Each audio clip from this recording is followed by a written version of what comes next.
సామెతలు 20 చూడండి. సామెతల గ్రంథము 20 4 విత్తులు వేయు కాలమున సోమరి దున్నడు, కోత కాలమున పంటను గూర్చి వాడు విచారించినప్పుడు వానికి ఏమీ లేకపోను. అంటే అర్థం ఏంటి? అది చేయవలసిన, ఎవరు చెప్పారు ఈ మాట? Yes, good. చేయవలసిన టైంలో నువ్వు చేయకపోతే అంటే ఒక మాట చెప్తాను జాగ్రత్తగానండి.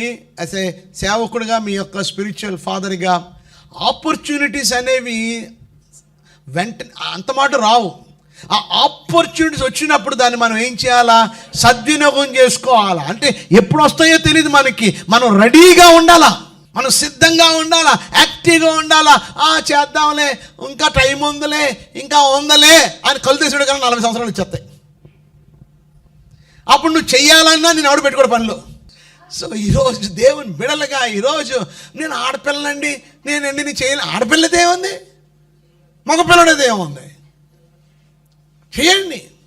కొన్ని బయటికి వెళ్ళే పనులు ఉన్నాయి, ఇంట్లో చేయవలసిన పనులు ఉన్నాయి, ఏదైనా మనం చేయొచ్చు.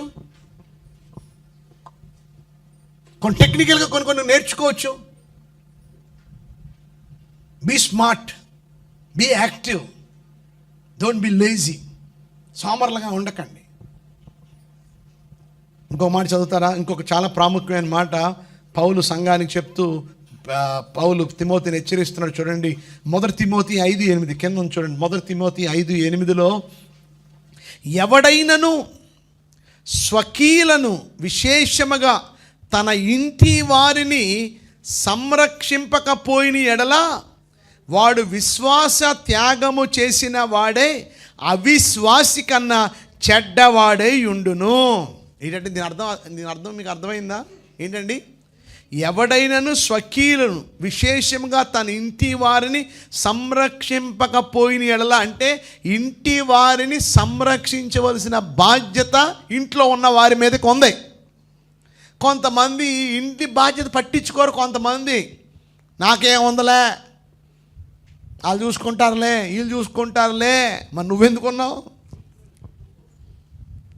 కొంతమంది ఆవిడ మీద తోసేస్తారు, మా ఆవిడ చూస్తుందిలే, కొంతమంది మా ఆయన చూస్తాడులే, మా పిల్లలు చూసుకుంటారులే, కొంతమంది మా అమ్మ చూసుకుంటుందిలే, మా నాన్న చూసుకుంటాడులే. మరి నువ్వేం చేస్తావు?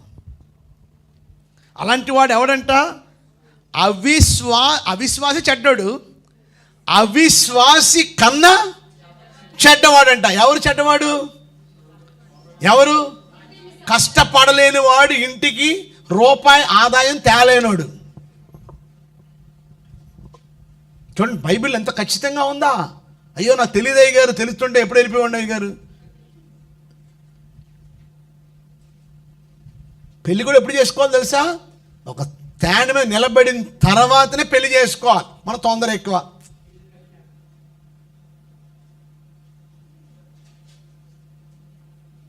పెళ్ళి మా ఆవిడ అమ్మ బజ్జీ అడుగుతుంది, 10 రూపాయలు ఇవ్వమ్మ. అలా ఉండకూడదు మనం. ఈరోజు దేవుని బిడలుగా, ఈరోజు if any provide not for his own and specially for those of his own house, he have denied the faith and is worse than an infidel. ఈరోజు మన యానివర్సరీ జరుపుకుంటున్నాం, కానీ ఈరోజు మనలో ఉన్న యూత్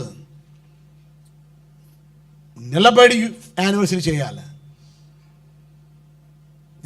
నేను చూస్తుంటే ఈ లైన్లో వెళ్తుంటే, పోయిన సంవత్సరం ఒక టెంట్ వేసి పెట్టారు అదేదో దానికి. ఈ సంవత్సరం చూస్తే పోయిన సంవత్సరం మీద చాలా డబల్ చేశారు. ఇప్పుడు ఏది? ఒక చిన్న దానికోసం. ఈరోజు నిజ దేవుడైన దేవుని కోసం గత సంవత్సరం యానివర్సరీ మనం చేయలేదంటే, ఇప్పుడు డబల్ చేయాలంటే ఎంత భారీగా చేయాలి మనం? కానీ ఇప్పటికీ మనం ఎందుకు దానికోసం సిద్ధపడలేకపోతున్నాం అంటే, మన దగ్గర అంత ఫైనాన్స్ లేకపోవడం వల్ల. ఎందుకు ఫైనాన్స్ మన దగ్గర లేదంటే, మనకు సరైన వర్క్స్ లేకపోవడం వల్ల. ఎందుకు వర్క్స్ లేదంటే, దానికోసం సరైన ఏర్పాటు మనకు లేకపోవడం వల్ల, ఒక సరైన ప్రణాళిక లేకపోవడం వల్ల, దానికి తగ్గ సరైన సిద్ధపాటు మనకు లేకపోవడం వల్ల. లేకపోతే అందరూ చేసేది, ఒక్క కుర్రోడు వచ్చి అయ్యగారు 1 లక్ష రూపాయలు చేయండి అయ్యగారు, ఏం చేస్తారు? ఒక కుర్రోడు వచ్చి ఇంకో లక్ష, ఇంకో లక్ష, ఇంకో లక్ష, ఇంకో లక్ష, 5 లక్షలు రావాలి నాకు. ఏ ఒక్కడైనా 1 లక్ష ఇచ్చాడా? మీరేంటండి 1,00,000 కాదండి 10 లక్షలు ఇచ్చే సామర్థ్యం మీకు ఉంది, మీకు ఆ కెపాసిటీ ఉంది. కానీ మీరు బద్ధకస్తులు, మీరు సోమరిపోతులు. మీ బుర్రను ఉపయోగించకుండా మీరు మీ సమయాన్ని వృధా పరుస్తూ రేపు 40 వచ్చిన తర్వాత ఏదో చేద్దాం అనుకుంటారు. అప్పటికి అన్ని అవకాశాలన్నీ పోతాయి. మీకున్న దాంట్లో కొంచెంలోనే పరిమితం అయిపోతున్నారు, అందులోనే సాటిస్ఫై అయిపోతున్నారు. హైదరాబాద్ నుంచి వచ్చాడు షాలేము. ఆయన విజయవాడ నుంచి ఎందుకు హైదరాబాద్ వెళ్ళిపోయాడు? ఆయన ఎంఎస్సీ చేశాడు. ఇక్కడ నాకు సరైన జాబ్స్ లేదు, నేను ఇంకా చదవాలి, ఇంకా నేను ఇది చేయాలి, ఇంకా నేను చేయాలి. హైదరాబాద్ పోయాడు. ఓ చిన్న ఉద్యోగంలో జాయిన్ అయ్యాడు. 5,000 ఇచ్చారు. 5,000 ఫస్ట్ జీతం పట్టుకొచ్చి నాకు ఫోన్పే చేశాడు. నాకు బాగా గుర్తుంది. ఫస్ట్ జీతం 5,000 పట్టుకొచ్చాడు అంతే. దాన్ని మళ్ళీ ఇంకో దానికి వెళ్ళాడు, ఇంకో జాబ్కి వెళ్ళాడు. 20,000 అయింది. నేను మనసులో ఏదో పని మీద హైదరాబాద్ వాళ్ళ రూమ్, చిన్న రూమ్ అది, 3 ఉంటున్నారు అందులో నేను స్నానం చేశాను. ఎంత కష్టపడుతున్నాడు. ఇంట్లో పెద్ద ఇల్లు ఉంది, 2 ఇల్లులు ఉన్నాయి ఇక్కడ విజయవాడలో. అవన్నీ వదిలేసి అక్కడ ఎందుకు వెళ్ళి కష్టపడుతున్నాడు? ఇంకా సాధించాలా, ఇంకా వెళ్ళాలా, ఇంకా ముందుకెళ్ళాలా. ఒక ఏర్పాటు, ఒక ప్రణాళిక, దేవుడు తోడుండాలా, దేవుడు కాపుదల ఉండాలా, ప్రార్థన ఉండాలా. ఇవన్నిటితో పాటు వర్క్ చేయాలి. అంతేగాని నేను చేసేస్తున్నాను, 10,000 వచ్చేస్తున్నాయి, 20,000 వచ్చేస్తున్నాయి, 30,000 వచ్చేస్తున్నాయి, సరిపెట్టుకొని సాటిస్ఫై అవ్వకండి. నువ్వు ఎప్పుడైతే సాటిస్ఫై అవుతావో ఇక నీ భవిష్యత్తు అక్కడితో ఆగిపోద్ది. ఏమైనా వస్తువులు వింటున్నారా? నువ్వు ఎప్పుడు సాటిస్ఫై అవ్వకూడదు. ఉన్న దాంట్లో ఇంకా నెక్స్ట్ మెట్టుకు వెళ్ళగలాలి. ఇంకా నేను దేవుడి సేవలో ఎలా వాడబడాలి, ఇంకా నేను దేవుడి పరిచయంలో ఇంకా ధారాళంగా నేను ఇవ్వడానికి నేను ఇంకా ఎలాగ నేను చేయాలా. ఒక్క వర్క్తో సాటిస్ఫై అవ్వకండి, 2-3 వర్క్స్లో కూడా ఉండండి. ఇవన్నీ ఇలా చెప్పేవాళ్ళు ఎవరు ఉండరు. అప్పుడు అది మీ ఇంటికి ఆశీర్వాదం, మీరు వెళ్ళే సంఘానికి కూడా అది ఎంతో ఆశీర్వాదం. ఇప్పుడు వ్యాన్ లేక అద్దె వ్యాన్ తెచ్చుకుంటున్నాం. మీలో అలాంటి వారు ముందు లేస్తే 2 వ్యాన్లు కొంటాం, 2 వ్యాన్లు గార్ఖానీలు ఉంటాయి. ఒక వ్యాన్ లేకుండా అద్దె కింద తీసుకుని మీటింగ్లు పెట్టుకుంటున్నాం మనం. ఈరోజు మన వర్క్ అనేది చాలా ముఖ్యం. వర్క్ ఉంటే సరిపోదు, డబ్బు సంపాదించాలంటే వర్క్ ఉంటే సరిపోదు. 2వ పాయింట్లోకి వెళ్దాం. సేవ్. చెప్పండి, ఏం చెప్పండి? ఇది కొంతమందికి రాదు. వర్క్ చేస్తున్నారు, సంపాదిస్తున్నారు, దాన్ని ఎలా సేవ్ చేయాలో కొంతమందికి తెలియదు. కష్టపడుతున్నాడు, ఉదయం సాయంత్రం వరకు వడ్డీ సాయం చేస్తున్నాడు, డబ్బులు ఎవరు అంటే అయిపోయి దేనికి అయిపోయి చికెన్ పకోడీ తినేసాడు. రోజు చికెన్ పకోడీలు, రోజు బిర్యానీలు తినేస్తే ఇంకేముంటాయి చెప్పండి. మళ్ళీ అక్కడ తిని ఇంటికి వచ్చి మళ్ళీ అమ్మ పెట్టింది కూడా తినేస్తాడు. అక్కడ చికెన్ పకోడీలు బిర్యానీలు కొట్టేసి బయట మళ్ళీ అమ్మ పెట్టింది కూడా తినేస్తాడు. కడుపా సెరువా? సేవ్ అనేది ఉండాలా. చూడండి, బైబిల్లో రాయబడి చూడండి, సామెతల గ్రంథము 21:20 వచ్చిన చదువుతారా? విలువగల ధనమును, విలువగల ధనమును నూనెయు జ్ఞానుల ఇంట నుండును. విలువగల ధనమును నూనెయు. ఆ దినాల్లో మనం బంగారం దాచుకున్నట్టు ఏం దాచుకునేవారు? నూనె. అందుకే అత్తర్ని పగలగొట్టి తీసుకొచ్చి వేసి పాదాలు మోసేసారు. అత్తరు దాచుకునేవారు. ఎవరికైనా డబ్బులు కావాలనుకోని అత్తరు ఇస్తే వాళ్ళు తాకడెడితే డబ్బులు కూడా వస్తాయన్నమాట. ఆ దినాల్లో మన బంగారం ఎంత విలువైందో నూనె కూడా అలాగా ఉంచేవారు. విలువగల ధనమును నూనెయు జ్ఞానుల ఇంట ఉండును. బుద్ధిహీనుడు దాన్ని వ్యాపరుచును. బుద్ధిహీనుడు ఏం చేస్తాడట? ఖర్చు పెట్టేస్తాడు అంతే. కొంతమంది ఎంత జలసేవలు ఉన్నారో మన కంటికి చర్చిలో. కొంచెం డబ్బులుంటే చాలు, బీసెంట్ వెళ్ళిపోయిన ప్యాంట్లు కూడా సొక్కాలు, బిర్యానీకి వెళ్ళిపోవడం, కొట్టేయడం, తినేయడం.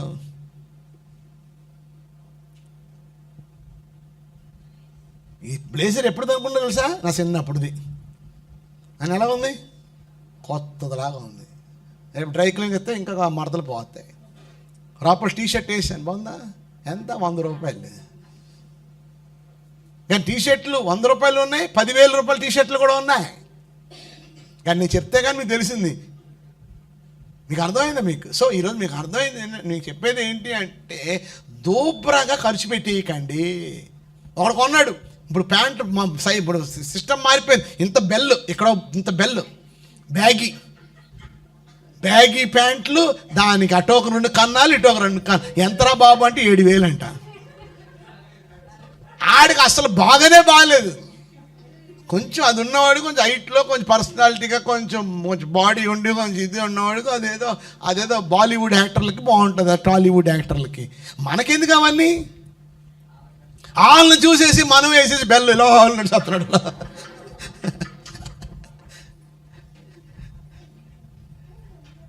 సో ఈరోజు దేవుని బిడలుగా ఈరోజు ఈ మధ్య మీషోలు వచ్చాయి, అయ్యేవో ఇంకోటి ఏవో వచ్చాయి, మిత్ర రోజుకి 2 సార్లు వచ్చినాడు, వచ్చి డ్రిర్రగా బెల్ల కొట్టి డబ్బులు అంటున్నాడు.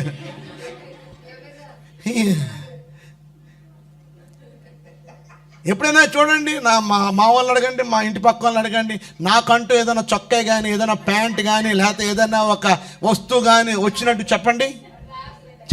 నేను ఎప్పుడు కంప్యూటర్లోనే ఉంటాను, ఎన్నో ఆఫర్స్ వస్తూ ఉంటాయి. మా వాళ్ళు కూడా పంపిస్తుంటారు, అయ్యగారు 50% డిస్కౌంట్ 60% డిస్కౌంట్ అని మన వాళ్ళు పంపిస్తుంటారు కుర్రోళ్ళు. నేను వాడను, నాకు అవసరం లేదు. ఉన్నదాన్నే మార్చి దాన్ని అటు ఇది ఇటు చెప్పి నీట్గా ఉండడానికి ప్రయత్నం చేస్తాను అంతే. సేవింగ్ అనేది ఉండాలా. దూబరంగా ఖర్చు పెట్టి నేను చేసేస్తాను. ఒక్క 100 రూపాయలు వెళ్ళిపోతుంటే నా హృదయం గట్టి అయిపోతుంది. అయ్యి బాబు 100 రూపాయలు అయిపోతుంది. అదే దేవుడి కోసం 1000 రూపాయలు ఖర్చు పెట్టడం కదా, ఎంతో సంతోషం ఉంటుంది నాకు. వస్తువు వచ్చిందా, గుడ్, ఓకే గుడ్. ఇంకోటి వచ్చిందా, ఓకే. దేవుడి కోసం 1 కోటి రూపాయలు ఖర్చు పెట్టడానికి నేను వెనకాండు. కానీ ఈ చిల్లర వాటి కోసం, ఈ దుబ్రా ఖర్చుల కోసం ఖర్చు పెట్టడం నాకైతే మనసు రాదు. ఈరోజు సేవ్ చేయండి. చెప్పండి, ఏం చేయండి చెప్పండి? సేవ్ చేయండి. నేను ఎప్పుడు చెప్తున్నాను కదా, 10-10-80. ఏం చెప్పండి ఏంటంట? 10-10-80 అంటే వచ్చిన 100 రూపాయల్లో వినండి బాబు, వచ్చిన 100 రూపాయల్లో 10 రూపాయలు దేవుడు భాగం ఇవ్వండి, 10 రూపాయలు దాసేయండి, ఉన్నది 80 రూపాయలు అన్నట్టుగా ఏం చేయండి చెప్పండి? ఖర్చు పెట్టండి. కొంతమంది దేవుడు భాగాన్ని తీయకుండా సేవింగ్ చేయకుండా ఖర్చు పెట్టి తర్వాత తీస్తారు. అలా చేయకూడదు. ఎప్పుడు వచ్చిన 100లో ముందు భాగం తీసి 10, 5, 20 రూపాయలు ఏం చేయాలా? పక్కన పెట్టేయాలి. డబ్బా, పోపు డబ్బాలో ఇంకో డబ్బాలో పెట్టేసి ఇంతే ఉంది నా దగ్గర అన్నట్టుగా ఖర్చు పెట్టడం నాకు రావాలి. ఆమేన్. చూడండి, అక్కడ రాయబడి ఉంది సామెతలు 19:13. చూడండి, కింద కూడా ఉంది ఇంకోటి, సామెతలు 19:13. బుద్ధిహీనుడగు కుమారుడు తన తండ్రికి చేటు తెచ్చును. 13 చదువుతారా? చూడండి, బుద్ధిహీనుడు కుమారుడు తన తండ్రికి పోరు ఎడతెగ్గ. ఓకే, ఇంకొక వాక్యం చదువు. మత్తయి సువార్త 4:5-7 చదువుతారు ఒకసారి. మత్తయి సువార్త 4:5. అంతటి అపవాది పోయి నిలవబెట్టించి, నువ్వు దేవుని కుమారుడు అయితే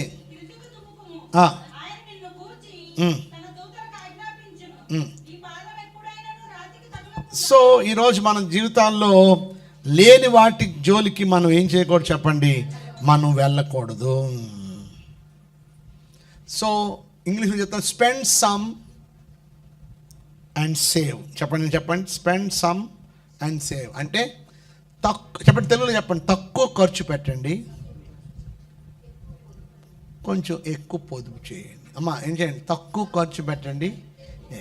అలాగని మరి ఎక్కువ పొదుపు చేసేసి కండి 100 రూపాయలు మాంసం తెచ్చుకొని ఆ మొక్కను అలా పెట్టుకుని చారు వేసుకుని తినేసి ఆ మొక్కను చూసుకుంటూ చివరిలో మొక్కను నోట్లో వేసేయకండి. అయ్యగారు చెప్పారు కదా దాసేమానని చెప్పేసి మరీ ఇలాగ అయిపోకండి. కొంత ఏం చేయండి, కానీ దోబరా ఖర్చులు, దోబరా అంటే అర్థమైంది మీకు? వేస్ట్ ఖర్చులు ఏం చేయండి? తీసేయండి. ఇప్పుడు ఇక్కడి నుంచి అక్కడికి వెళ్ళాలనుకోండి, బండి తీయకండి.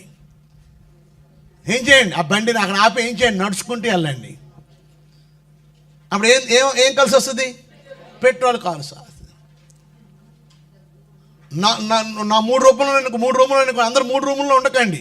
3 రూములు కలిసి ఒక దగ్గరికి రండి. ఉదయం మాటలు ఏం చేయండి? ఫ్యాన్ లైట్ ఆపి బయటకు వసారులో కూర్చోండి.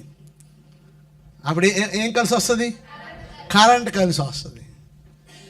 ఆ కరెంట్కి 5,000 ఇచ్చేది ఏదో 2,000 ఇస్తే 3,000 సేవ్. బాగుందా? చెప్పండి, వింటున్నారా? డబ్బు ఇలాగే సేవ్ అవుద్ది. నీళ్ళు కూడా ఎక్కువ వాడేయకుండా కొంచెం కొంచెం తక్కువ నీళ్ళు వాడేయనుకోండి, మోటార్ తక్కువ సమయం వస్తే కరెంట్ తగ్గిపోద్ది. ఏంటండి మరి అలా చేయకపోతే ఎలాగండి? ఈ మంచి మాటలే కాదా? మరి దేవుడు మాట, నా మాటలు కాదు, బైబిల్లో ఉన్నది. కరెంట్ సేవ్ చేయమని చెప్పింది కాదు. విజయవాడలో ఒక మంచి బిలియనర్ చెప్పాడు నాతో ఆ మాట. మధ్యాహ్నం కూర్చోపెట్టుకుని చెప్పాడు. ఇప్పటికీ ఆయన బిలియనరే, మా అంకుల్ అవుతాడు ఆయన చెప్పాడు.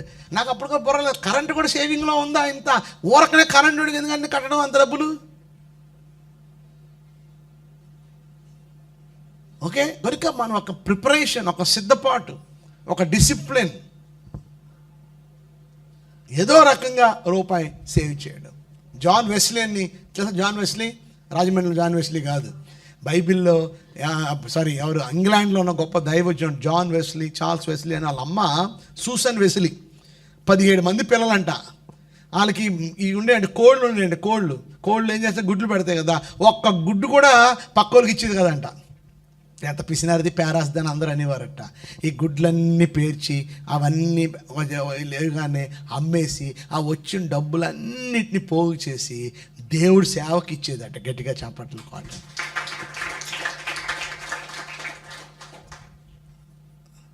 సూసన్ వెస్లీ గురించి సావిత్రమ్మ గారు విన్నారా? ఆ పేరు విన్నారు ఎప్పుడైనా? సావిత్రమ్మ గారు మా అమ్మగారు.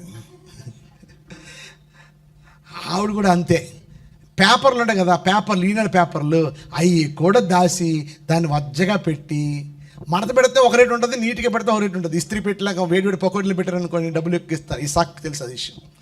అండ్ చక్కగా అవి పాలు ప్యాకెట్లన్నీ చక్కగా కడిగేసి నీట్గా పెట్టి ఒకవైపు చెప్పండి, ఇవన్నీ భద్రపరిస్తే రూపాయి 2 రూపాయలు వస్తాయి. అవి కూడా మాకు అమ్మ పూరి తింటాం, మేము బజ్జీ తింటాం, వద్దురా అనేవారు. ఏంటో అని అర్థమయ్యేది కాదు. ఆ డబ్బులన్నీ దాచి దేవుడి సేవకి ఇచ్చేవారు. ఏది అందులో కూడా ఆ పేపర్లో వచ్చే ఆ రూపాయి 30 రూపాయలు కూడా 3 రూపాయలు దేవుడికి భాగం తీసేవారు మా అమ్మగారు. అలాగ ఉన్నారు కనుక వాళ్ళ పిల్లలు ఇంటర్నేషనల్ స్పీకర్లు అయిపోయారు. ఒకరు అమెరికా, ఒకరు రష్యా, ఒకరు జపాన్ వెళ్ళిపోతున్నారు. ఎందుకు? ఊరకనే దేవుడు దీవించడు. తల్లిదండ్రులు బ్లెస్సింగ్, వాళ్ళ యొక్క సమర్పణ. ఇప్పుడు మీరు దేవుడి కొరకు ఇస్తున్నారు, మొక్కుబడులు చెల్లిస్తున్నారు, అవి వ్యర్థంగా 30, 60, 100 దాని ఆశీర్వాదాన్ని మీరు మీ కుటుంబం బిడ్డలు అనుభవిస్తారు. కనుక ఇక్కడి నుంచి ఏం చేయండి? వచ్చిందంతా వాడేకండి, కొంచెం సేవ్ చేయండి. మీ వల్ల సేవ్ కాకపోతే నాకేమండి, నేను మీ పేరు మీద ఒక దగ్గర పెడతాను. ఓకే, కనుక ఎప్పుడు కూడా దయచేసి ఉన్నదిగా ఖర్చు పెట్టకండి. ఊరుకండే గారు సేవ్ ఎక్కడం అసలే లేదు, ఇక సేవ్ ఎక్కడం అనకండి. ఓకేనా? మీరు ఇప్పటి నుంచి స్టార్ట్ చేస్తే ఆటోమేటిక్గా అందులో కూడా మీరు వెళ్తారు. ఇక లాస్ట్ది ఏంటి అంటే వర్క్, రెండోది సేవ్, మూడోది ప్లానింగ్ అనేది కూడా చాలా ముఖ్యం. చూడండి బైబిల్లో ఏమనుందో చూడండి ఒకసారి. సామెతల గ్రంథం 27వ అధ్యాయము 23వ వచనం. సామెతల గ్రంథం 27వ అధ్యాయం 23, 24. నీ పశువుల స్థితి జాగ్రత్తగా తెలుసుకొనుము. నీ పశువుల స్థితి జాగ్రత్తగా. ఈరోజు మనకు పశువులు లేవు కానీ చెప్పండి, నీకున్నది చెప్పండి పశువుల్లో ఏమైనా జబ్బుతో ఉన్నాయా, ఏమైనా ఇది ఉన్నదా, కొంచెం ఏం చేయాలా తెలుసుకోవాలి. నీ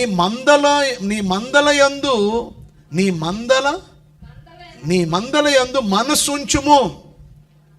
ధనము శాశ్వతము కాదు, కిరీటము తరతరములు ఉండునా. అంటే దాని అర్థం ఏంటంటే నీకెంత వస్తుందో, ఏమి జరుగుతుందో కొంచెం ఏం చేయాలా, కొంచెం ఆలోచించుకోవాలి. దాని ప్లానింగ్ ఉండాలి. మీకు ఒక 10,000 వస్తుంది అనుకోండి, దాన్ని మీరు ఏం చేయాలి చెప్పండి. చక్కగా మంత్ ఆఫ్ ఏదైతే ఆగస్టు సెప్టెంబరా, ఆగస్టు కరెంట్ బిల్లు 1000 రూపాయలు వచ్చింది రాయండి. కూరగాయలకి 200 అయ్యింది. నెక్స్ట్ మంత్ మళ్ళీ వేయండి. ఈసారి కరెంట్ బిల్లు 1,500 వచ్చింది. అది వెంటనే మీరు ఆలోచించాలి. మొన్న 1000 వచ్చింది, ఇప్పుడు ఎందుకు వచ్చింది, దేనికి వచ్చింది, కారణం ఏంటి, ఏం చేయాలి మీరు ఆలోచన. అప్పుడు ఓహో ఇది మనం దీనివల్ల వచ్చి ఉంటుంది, దీనివల్ల ఓకే ఓకే ఇది మనం తగ్గించుకోవాలా ప్లానింగ్. అప్పుడు నెక్స్ట్ మళ్ళీ అక్టోబర్కి 600 వచ్చింది కరెంట్ బిల్లు. అమ్మా మీ ప్లానింగ్ వల్ల ఏమైంది చెప్పండి, ఎంత తగ్గింది? మీ ప్లానింగ్ లేకుండా ఏది పడితే అది దుష్టు. అదే ఇంకోటి కూడా ఉంది. అదేంటంటే అది తర్వాత చెప్తాను. ఒక బండి కొనాలన్నా ఇంకోటి కొనాలన్నా దానికి ఒక లెక్క ఉంది, అది సాయంత్రం చెప్తాను మీకు అర్థమైంది. మీకు ఈఎంఐ కూడా నీవు ఎంతవరకు వెళ్ళాలో అంతవరకే, లేకపోతే సైకిలే తొక్కు, పర్లేదు, ఎక్సర్సైజ్ కూడా అయిపోద్ది. ఆ జిమ్లో తొక్కే పోతే దీంట్లో తొక్కు. జర్మనీ యూరోప్ అంతా సైకిలే, అది ఎక్సర్సైజ్ అయిపోద్దండి. మొన్న ఎంపీ గారు కూడా సైకిల్ మీద వచ్చాడండి పార్లమెంట్కి. ఇటున్నారు మీరు అందరూ. అంటే నువ్వు ప్లానింగ్ ఉండాలా. ఎందుకంటే ఇప్పుడు అన్నిటికీ పెట్టుకున్న ఖర్చు ఏం వదులుకో. పెట్రోల్ తగ్గించుకోవచ్చు, కరెంట్ బిల్ తగ్గించుకోవచ్చు, ఇంకోటి తగ్గించుకోవచ్చు. కొంతమంది ఇంత అన్నం వండేస్తారు, ఇంత కూరలు వండేస్తారు, ఇంకా సరిపోతే అది తీసుకెళ్ళి పందిరికి వేసేస్తారు. అది ఎంత బియ్యం వేస్ట్ అయిపోతుంది అక్కడ.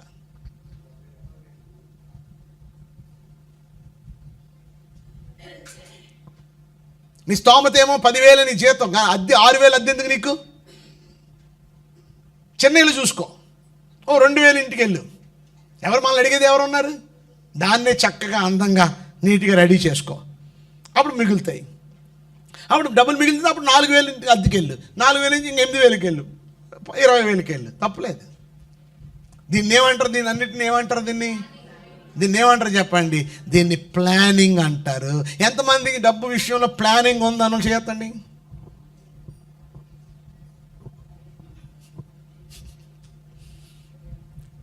ప్లానింగ్ లేదు.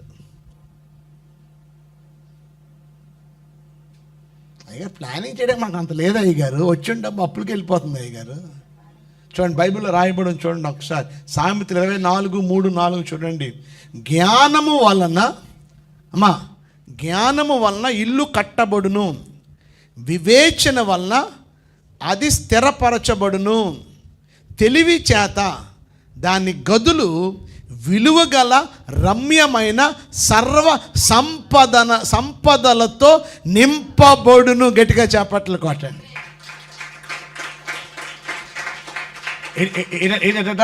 జ్ఞానము వలన ఇల్లు కట్టబడును, వివేచన వలన అది స్థిరపరచబడును, తెలివి చేత దాని గదులు విలువగల రమ్యమైన సర్వ సంపదలతో, సర్వ సంపదలంట నిండిపోద్దట.